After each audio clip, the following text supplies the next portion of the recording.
Welcome back to Conversation to Close. This is Sean, and today I'm going to be going over the standard operating procedures for seller financing deals. Subject to and hybrid will be in other videos. So here's why these SOPs or standard operating procedures are very important. This is how we ensure that the deal is locked up for terms that we are 99% sure our investors are going to take. Some of these rules can be bent, a couple of them can be broken. It'll depend on other circumstances, and we'll get into that towards the end. So, first and foremost, standard SOP for down payment. The most that we can do for a down payment to the seller is 10% of the purchase price. That's one. The total entry fee percentage needs to be less than 20%. Ideally, we want to keep that under 15%. Now, let me tell you the difference. The down payment to the seller is the cash that they're going to get at closing. We're going to give you $10,000 down payment at closing. That's what you're going to walk away with. The total entry fee percentage is everything included: the down payment to the seller, your assignment fee, the closing costs, and any realtor fees that are associated with the deal. All of those things together are how we figure what the total entry fee percentage is, because it includes everything. So don't get those two confused. Max down payment, 10%. Total entry fee percentage, maximum 20%. Ideally, we want to keep it under 15%. And the Deal Machine calculator will show you all of that. Once you put numbers in, say you go to seller finance, it'll show you your entry fee percentage here. And then it'll show you the next one I'm going to go over, which is your cash on cash return. It'll show that there. Our minimum bottom of the barrel cash on cash return needs to be 10% per deal. And remember, that's minimum. That's not going to make an investor jump through hoops and do cartwheels. You want to start getting them excited, you want to go up to about 12%. But your minimum is 10%. Okay? Year one ROI, that's going to be dependent on what your cash flow is. Because you can have a good cash on cash return, but have low cash flow, which will affect your year one ROI. So that's going to be case by case. Second thing I want to go over is balloons. Balloons are always going to come up when you're doing creative deals. So let me give you a tiered structure of our balloons. If the property total purchase price is less than $100,000, you can do a minimum of a 5-year balloon. Again, bottom of the barrel. If the property is up to $350,000 total purchase price, you can do a minimum of a 7 to 10-year balloon.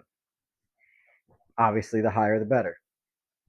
If your property is above $350,000 total purchase price, you're going to be looking at a minimum of a 12 to 15-year balloon, depending on what that purchase price is.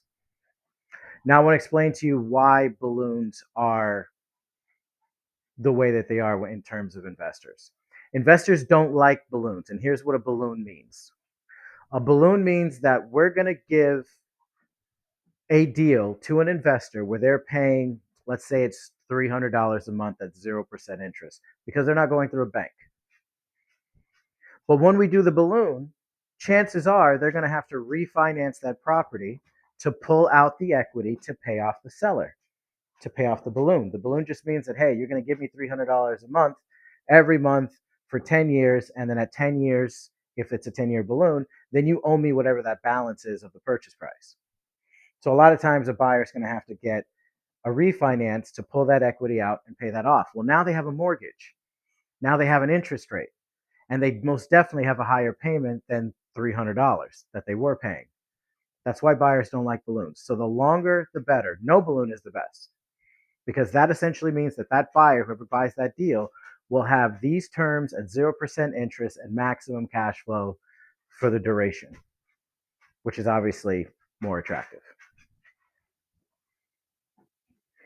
And the last thing I want to go over is when to bend and or break some of these rules. There has to be a reason to break one rule over another. I'll give you an example. Let's say you have a deal and your entry fee percentage is very, very low. It's 5%, which is great. But the cash on cash return is only 8%. I would push that deal through. And the reason being is yes, the cash on cash return is low, but the down payment and the entry percentage is so low, it makes sense for an investor to move forward with that deal.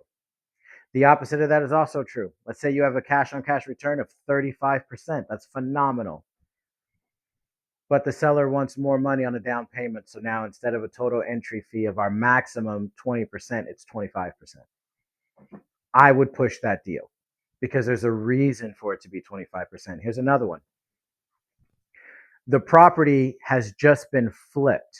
Everything in the house is brand new, but they want either a little bit more money on the down payment, which is pushing it for that entry fee percentage, or they want a little bit more money on the monthly payment, which is dropping our cash on cash return less than 10%. But the property is in perfect brand new condition to where the buyer can have a tenant move in there the very next day after they close.